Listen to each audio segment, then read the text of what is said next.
People's Liberation Army sends out destroyers while the U.S. Navy does exercises nearby. People in Shanghai say they're starving under COVID lockdowns. And the most absurd Chinese Tesla knockoff. That and more on this week's China News Headlines.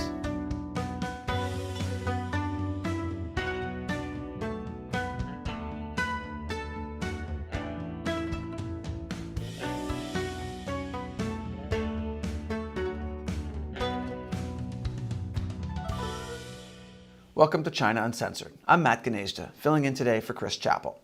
This episode is sponsored by PC Doctor Toolbox. Having a PC means dealing with constant crashes and hardware failures. You know what I'm talking about. That's why you need PC Doctor Toolbox. I'll explain more at the end.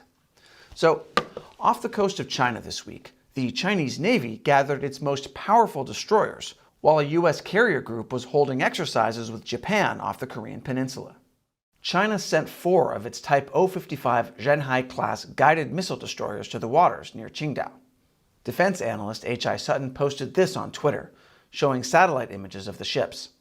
The Type 055 is China's most powerful destroyer. They've built 8 of them in just the past few years. Now, China didn't officially say they were sending destroyers because of the U.S.-Japan joint naval exercises, which is good because those exercises weren't even about China. They were about North Korea. It's like when a coworker you hate starts arguing with another coworker you hate. But instead of being happy that they're fighting each other, you send 4 of your most advanced destroyers. So, in economic news, China's imports unexpectedly collapsed in March, while exports grew.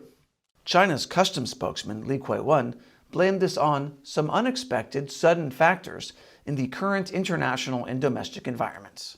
This is not good for the U.S. 2 years ago, China had signed an agreement to reduce the massive trade imbalance. The idea was that U.S.-China trade should not just be about China getting to export its cheap stuff to the U.S., but that American companies should also be able to make more money selling stuff to China, too.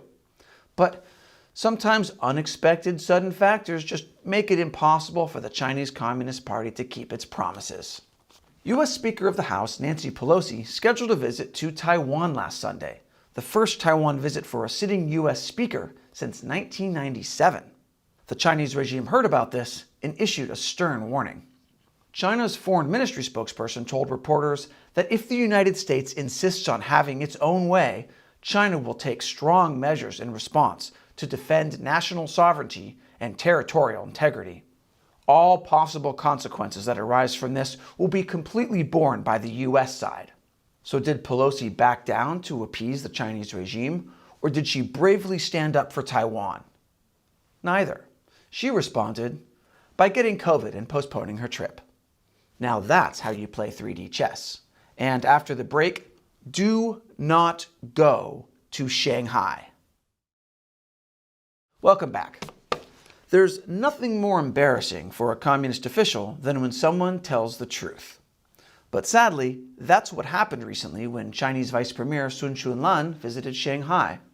She had gone there to call for all-out efforts to curb the pandemic. But those all-out efforts apparently don't include making sure Shanghai's 26 million residents have enough food to eat.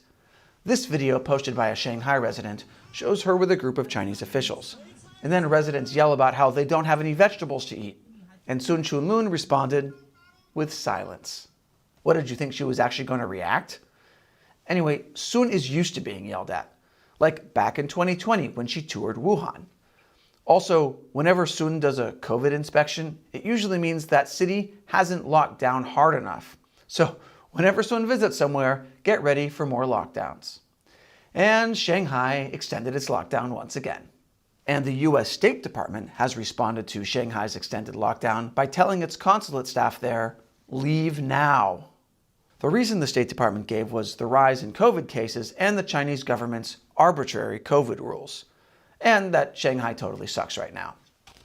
Shanghai residents are getting pretty fed up with what's going on. And we're seeing more videos of residents protesting COVID policies, including clashing with police. Residents in one apartment complex protested after their apartment complex was turned into a quarantine site. They don't look super happy about that.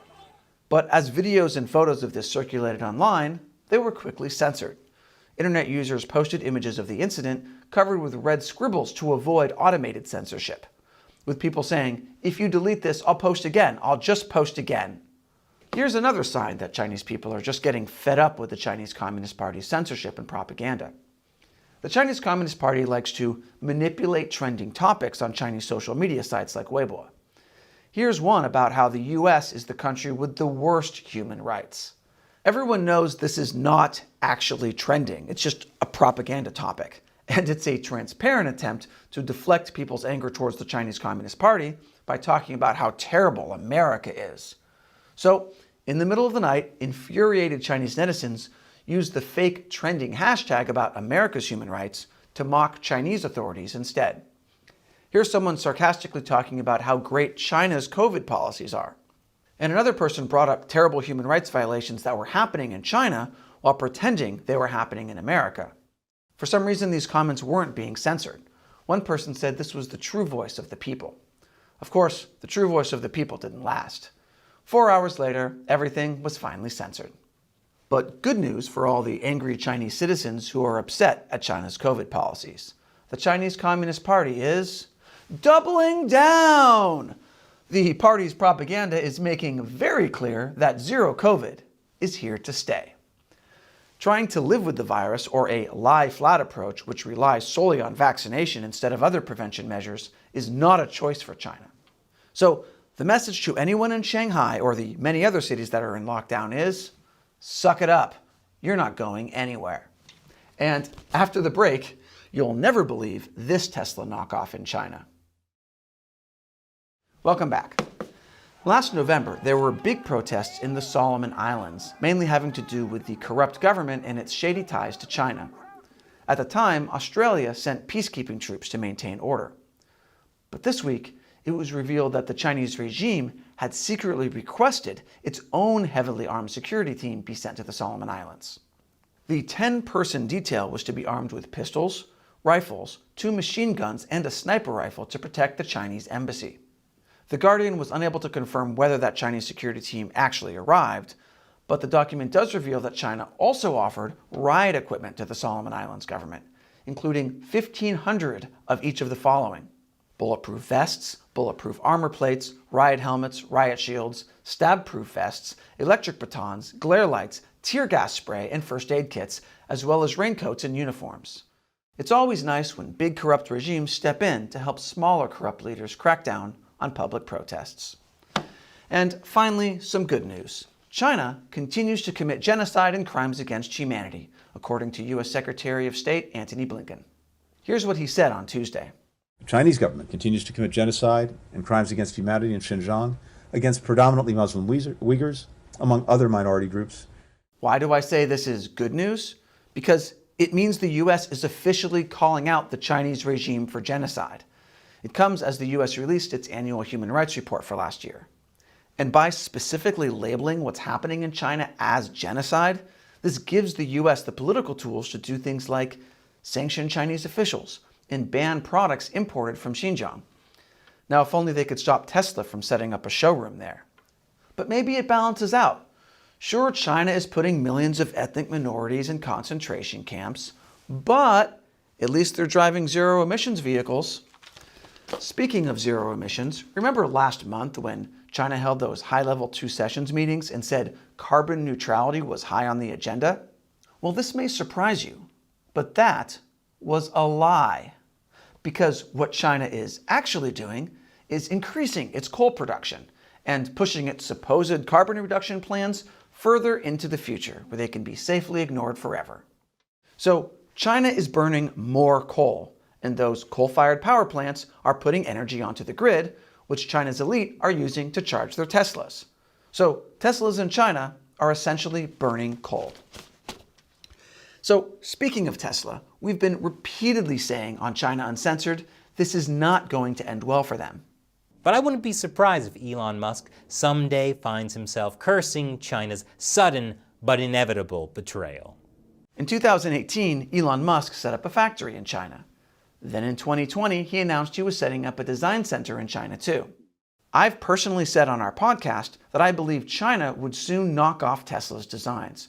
starting with electric car batteries and eventually the cars themselves. But I never expected them to knock off Elon Musk himself.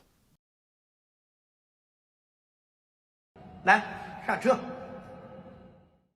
I don't know how this happened, but it did, because China. I tried to warn you, Elon. I tried. And this episode is sponsored by PC Doctor Toolbox. Computer and software crashes, hardware failures, and general computer slowdowns are a more common occurrence than we all like to admit. And these issues can come up during the worst times, like during a business meeting or when you're filling in for Chris Chappell and everything keeps going wrong on the teleprompter. Anyway, if you're concerned about the health of your computer, use PC Doctor Toolbox. It helps you address system issues and can help you stop crashes before they happen. And we have a special 50% off discount just for China Uncensored viewers. Use the link and coupon code below to take advantage of this limited time offer. I'm Matt Gnezda. Thanks for watching China Uncensored.